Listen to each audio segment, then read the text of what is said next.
Okay folks, welcome back. This is your old pal Hondo doing a quick review on a rod. Now this rod is a Shakespeare micro rod. Now this is the 7-foot version. They do make another version of this rod in a 4'6" spinning rod, or they make it in a casting rod for a 4'6" model. Now this one here is the 7-foot model. They only make two versions of it, which is the 7-foot spinning rod, and they also make one in the 4'6" ultralight version. Now this one's more of a medium light type of rod and reel. Now the type of reel that you would want to use with this Shakespeare 1000 series ultralight reel, or a 2500 series of medium light reels.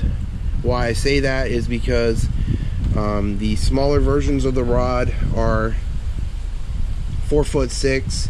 They come either in a casting version or a spinning rod version 2-piece set, and those type of rods for the 4'6" versions, you may want to use a Zebco 33 micro reel on the casting version, and you may want to use a 1000 series type of ultralight fishing spinning reel with the spinning reel version. You can use the 1000 series spinning reel with this if you want, but I use a 2500 series of spinning reel for this version.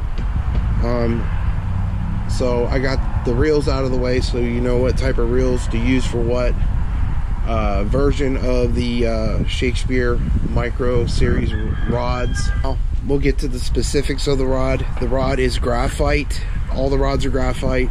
I say they're probably more of an IM6 type of ultralight graphite.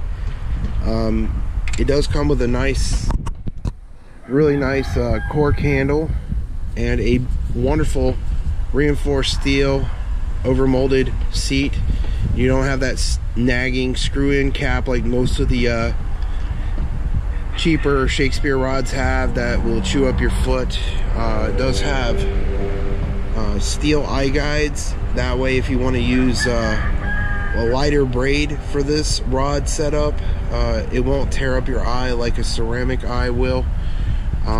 It's very, you know, when you put these two rod pieces together, it's very sensitive. So you get a lot of sensitivity in it, and you could probably use like a lighter fluorocarbon line for this rod setup if you wanted to, because it's so sensitive. Either like a lighter braid or a lighter fluorocarbon would give you better hook sets than a lighter monofilament. Now that being said, the 7-foot version honestly it's good. I've had it for about a year now. It works really well. I love the cork handle on it. It doesn't have one of those stupid split handles like a lot of the rod companies are putting out, which gives you a good firm seating with your hand, and it makes it really comfortable to use for crappie fishing.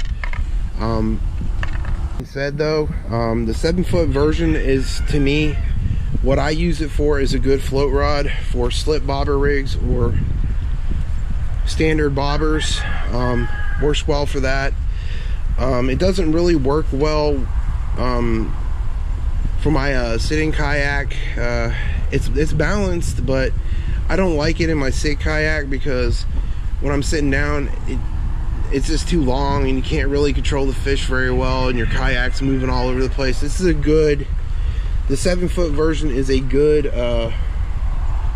bank fishing rod. I've used it for bank fishing. That's pretty much what I use it for. I've used it for trout fishing. It's medium light enough to where you could actually handle a smallmouth bass with it with a bigger reel. I used it for Ned rig fishing, smaller wacky rigs, for, you know, smallmouth bass fishing with lighter lines like 6-pound test. This rod in particular is rated for 4 to 10 pound test. The 4'6" rods are only rated to 2 to 8 pound test. Really, I think 6-pound test with monofilament works really well with this rod. The 4-pound test fluorocarbon works really well with it. It just depends on what kind of fishing you want to do with this rod.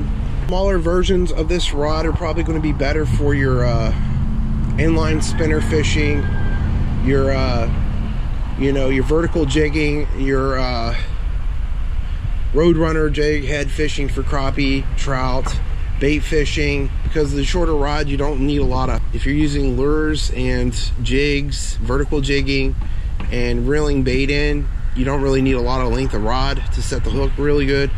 The only time you need a really long rod like this is for bobber fishing, because you need a lot of rod to really control the fish and get a good hook set with the fish whenever you got a longer rod like this. And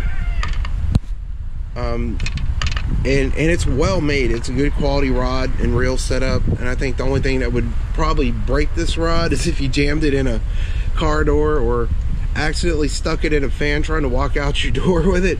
Other than that, I've used it heavily for about a year, and I've caught all kinds of fish with it. Trout fishing, you know, crappie, bluegill, warmouth bass, rock bass. I've caught a bunch of different types of fish with this, largemouth and smallmouth bass with just this rod alone. The smaller versions of the rod would be better for bait fishing, creek fishing, with like power worms, inline spinners, roadrunner jig heads, and just plain bait fishing. This rod right here,